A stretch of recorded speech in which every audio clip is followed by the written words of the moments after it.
Hi friends, welcome to Mottamaadi. இன்னைக்கு நம்ம பார்க்க போகிறது என்னன்னு பார்த்தீங்கன்னா MITVயோட ரீப்ளேஸ்மெண்ட் MITVயோட போர்டு வந்து எக்ஸ்சேஞ்ச்.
ஏன்னா ஃப்ரெண்ட்ஸ் வீடியோ பார்த்துருப்பீங்க, கண்டிப்பாக இந்த வீடியோ உங்களுக்கு பிடிக்கும்னு நினைக்கிறேன்.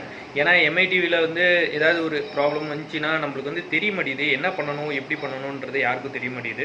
ஸோ நீங்கள் ஜஸ்ட்டு போங்க, கூகுளில் போங்க, எம்ஐ லாகின் பண்ணுங்கள், உங்களுக்குன்னு ஒரு லாகின் ரெடியாக இருக்கும். சைனப் அப்படி லாகின் பண்ணலான்னா சைனப் பண்ணிக்கோங்க. சைனப் பண்ணிவிட்டு உங்கள் லாகின் பேஜுக்குள்ளே போய்ட்டு ஒரு கம்ப்ளைண்ட் ரெஜிஸ்டர் பண்ணுங்கள் கஸ்டமர் கேருக்கு. ஸோ அவங்க வந்து உங்கள் ரெக்வஸ்ட் எடுத்துக்குவாங்க. அண்ட் அன்னைக்கு இல்லை அடுத்த நாளைக்கே உங்களுக்கு வந்து அதோட இது எடுத்துக்கிறாங்க. உடனே நீங்கள் போர்டு வந்து ரீப்ளேஸ்மெண்ட்டை போர்டில் ஆகட்டும் டிஸ்பிளே ஆகட்டும் ஏதாவது ப்ராப்ளம் ஆச்சுன்னா உடனே வந்து அவங்க செக் பண்ணி பார்க்குறாங்க. அதில் நிஜமாலுமே கம்ப்ளைண்ட் ரைஸ் ஆயிருந்துச்சுன்னா உங்களுக்கு அடுத்த நிமிஷமே அவங்க வந்து அதுக்கான ப்ராசஸ் எடுத்து போர்டு ரீப்ளேஸ்மெண்ட் ஆகட்டும் டிஸ்பிளே ஏதாவது ப்ராப்ளம் ஆகட்டும் அது ப்ராசஸ் நல்லா பண்ணி கொடுக்குறாங்க. இந்த வீடியோ வந்து தெரியாதவங்களுக்கு கொஞ்சம் தெரிஞ்சிக்கலாமே அப்படிங்கிறதுக்காக தான் இந்த வீடியோ போட்டேன். ஸோ உங்களுக்கு இது யூஸ்ஃபுல்லாக இருந்தால் என்னோடய சேனலை லைக் பண்ணுங்கள், சப்ஸ்கிரைப் பண்ணுங்கள், அண்ட் மறக்காமல் உங்கள் கமெண்ட்ஸை ஷேர் பண்ணுங்கள். ஃப்ரெண்ட்ஸ் உங்கள் ஃப்ரெண்ட்ஸுக்கு என்னோடய சேனலை ஷேர் பண்ணுங்கள். தேங்க்ஸ் ஃபார் வாட்சிங் மொட்டமாடி. This Hariraj signing of.